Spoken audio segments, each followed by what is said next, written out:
I really wanted to be peppy this morning, but it is day 4 of a middle school youth camp, and I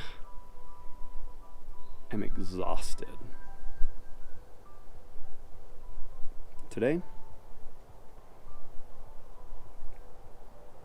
I just want to be a kid.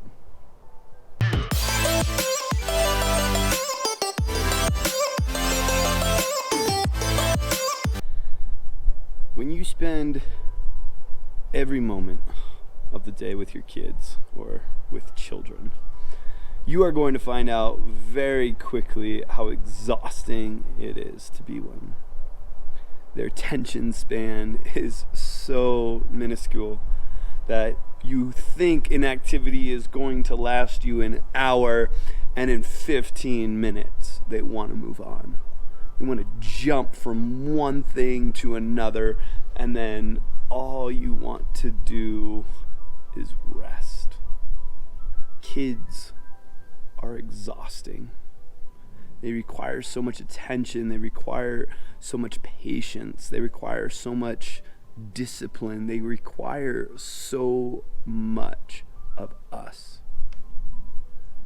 that a lot of us who are training these young kids, who are mentoring, who are instilling life into them, don't have a time to themselves.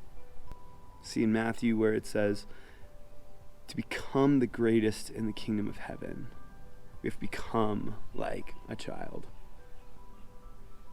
And there's so many things that we talked about. There's faith, there's love, there's discipline, there's rest, sleep, sharing.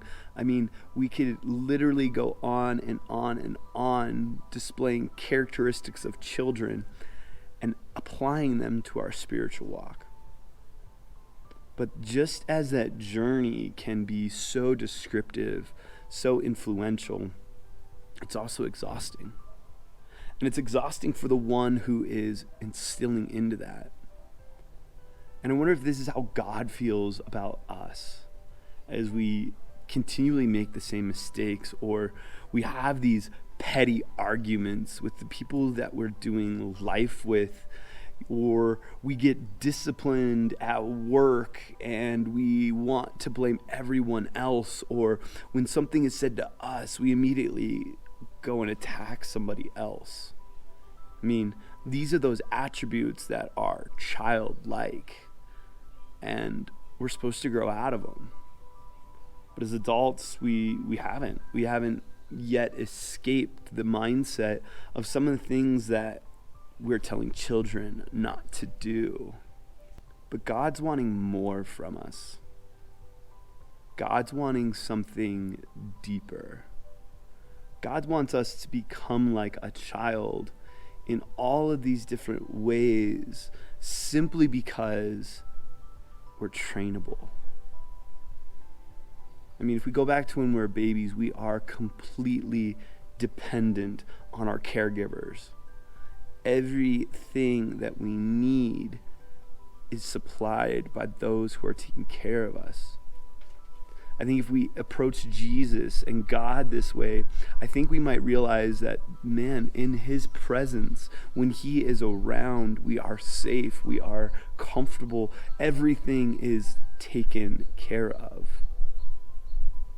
As we get older and, we kind of step away and we start having these ideas about ourselves, we start controlling things, as Justin talked about yesterday.